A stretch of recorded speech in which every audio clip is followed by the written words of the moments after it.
সুপ্রিয় দর্শক, হক green world চ্যানেলে আপনাদের জানাই স্বাগত। আমার হাতে যে চারাটা দেখতে পাচ্ছেন সেটা যারা আগে থেকে চেনেন তারা নিশ্চয়ই বুঝতে পারছেন, এটি হচ্ছে কুচিয়া ঝাউ। হ্যাঁ বন্ধুরা, কুচিয়া ঝাউ এমনই একটা গাছ যে গাছটি ফুল না হলেও শুধু এর গঠনশৈলী আপনাকে মুগ্ধ করবে। গাঢ় সবুজ রঙের এই কুচিয়া ঝাউ গাছটি আপনি আগামী 2 মাস পরে যদি দেখবেন তখন আপনি নিজের চোখে বিশ্বাস করতে পারবেন না যে একটি এত সাধারণ একটি গাছ এত সুন্দর হতে পারে। তো এই গাছটি আমি আজকে বসাবো আমার নিজের হাতে তৈরি করা এই টবটিতে। একটু 8-10 ইঞ্চির মতো চৌড়া টব নেবেন এবং এটা বসানোর জন্য আপনি গার্ডেন সয়েল, যেটা 10 মাটি আর কি, তার সঙ্গে গোবর মাটি অথবা গোবরের পরিবর্তে আপনি কম্পোস্ট নিতে পারেন। একটু বালি দিয়ে অবশ্যই ড্রেনেজ ব্যবস্থা ভালো রাখবেন, কারণ এই গাছ ময়েস্ট পছন্দ করে, তবে জমা জল নয়।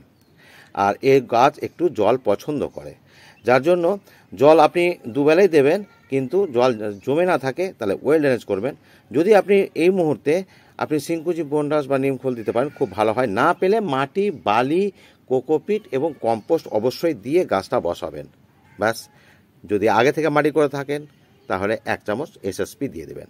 এই হচ্ছে আপনার সয়েলের কম্বিনেশান। এই কম্বিনেশানটা যদি ফিল আপ করতে পারেন তাহলে আপনার খুব তাড়াতাড়ি গাছটা সুন্দর হয়ে যাবে। তো আমরা এই গাছটা এখনই বসে দিচ্ছি, তাহলে তারপরে আমরা দেখব 2 সপ্তাহ পরে।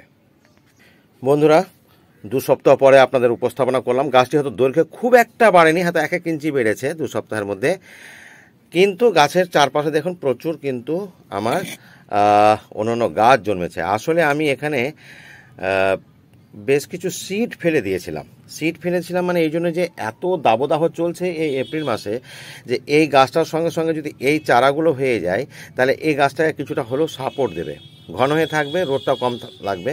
যদিও আমি সেমি শেডে রাখবো এখন গাছটা, কারণ তপ্ত দাবদাহে রাখলে গাছটা বৃদ্ধি একেবারে স্লথ হয়ে যাবে এবং গাছটি স্বাভাবিকভাবে বাড়তেই পারবে না। এবং সবসময় ময়েস্ট রাখছি, কারণ এই গাছ তুলনামূলকভাবে একটু জল বেশি প্রয়োজন আছে গাছে। এই জন্য আমি একটু কোকোপিট দিয়েছিলাম যাতে জলটা থাকে, তবে জমা জল নয়, তবে জল শুকিয়ে যাওয়ার আগে কিন্তু জল দিয়ে দিতে হবে। তো এই গাছগুলোকে আমি এখন তুলবো না, মোটামুটি এই গাছগুলো তুলবো আরও আমি 2 সপ্তাহ বা 3 সপ্তাহ পরে। কীরকম মানে যখন গাছটা একটু আর বড় হয়ে যাবে তখন।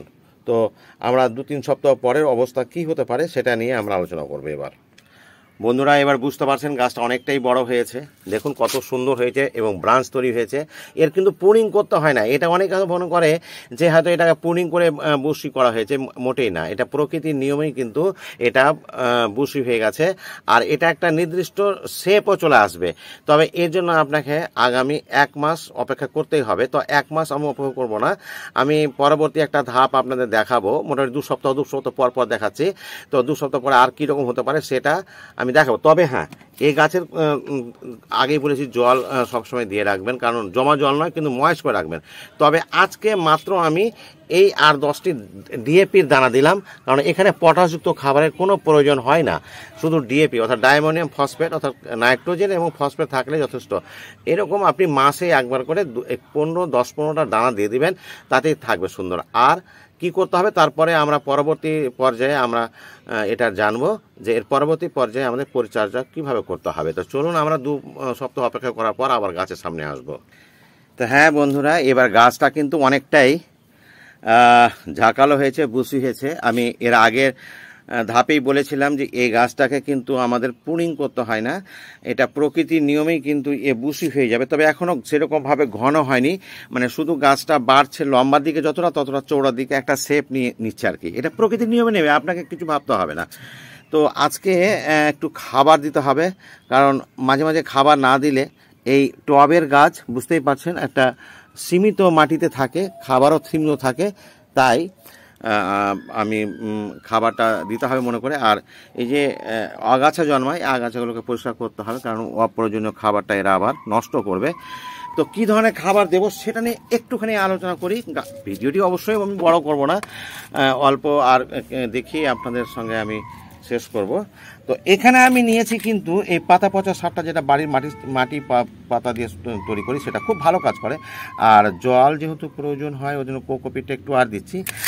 আর এখানে দিলাম আমি কম্পোস্টটা দিলাম। আর এই যে দেখতে পাচ্ছেন 1 চামচ এখানে সর্ষের ডাস্ট আছে, লিকুইড করে দিতে পারেন সর্ষেগুলো, তবে আমি ডাস্ট করে দিই, কারণ কখন যদি বৃষ্টি হয় তো আমি চাই না যে এটাকে ভেসে চলে যাক বার কিছু। আর এই যে সাদা মতো যেটা আছে, এটা মাসে একবার দিতে পারলে খুবই ভালো, 2 মাসে একবার অবশ্যই দেবেন। সেটা হচ্ছে ট্রাইকোডার্মা ভিরিডি, মাটির মধ্যে থাকা ব্যাকটেরিয়া ছত্রাককে মেরে ফেলে। তো বন্ধুরা এই খাবারটিকে ভালোভাবে মিশিয়ে দেবো আমি। তো ভালোভাবে মিশিয়ে দেওয়ার পরে এটা আমি কিন্তু এখানে দিয়ে দিলাম সবটাই। এবার একটু হাত দিয়ে চারদিকে এটা ছড়িয়ে দিলাম। জল এখন দেবো না, বেলা হয়েছে, আমি সন্ধ্যাবেলা হাত প্রয়োজন পড়লে দেবো, কিংবা প্রতিদিন সকালেই দিচ্ছি আর বিকালে দিচ্ছি যদি গাছের প্রয়োজন পড়ে। এইভাবে গাছটা কিন্তু রোদে পছন্দ করে, কিন্তু এতটা দাবদাহে অবশ্যই রোদে রাখবো না, একটু সেমি রাখা হচ্ছে, কারণ দাও একেবারে জ্বলে যাচ্ছে, পুড়ে যাচ্ছে মনে হচ্ছে গাছ। তো বন্ধুরা এটা, আর এখন যদিও কোনো গাছে কোনো রোগ পোকা আসেনি, তবে গাছ থাকবে, রোগ পোকা হতেই পারে। তো নিম অয়েলটা আপাতত দিয়ে রাখবেন, তবে যদি গাছে বেশি রোগ পোকা কোনো কিছু হয় তখন আমি আপনাদের অবশ্যই পরবর্তী ভিডিওতে বলবো। তবে কীটনাশক অ্যাপ্লাই এখন না করাই বেটার, নিম তেল ব্যবহার করলে সবচেয়ে ভালো যাবে। তা আজ এতটুকুই, ভালো থাকুন, সুস্থ থাকুন, পরবর্তী পর্যায়ে দেখার জন্য কথা হবে পরবর্তী ভিডিওতে। ধন্যবাদ।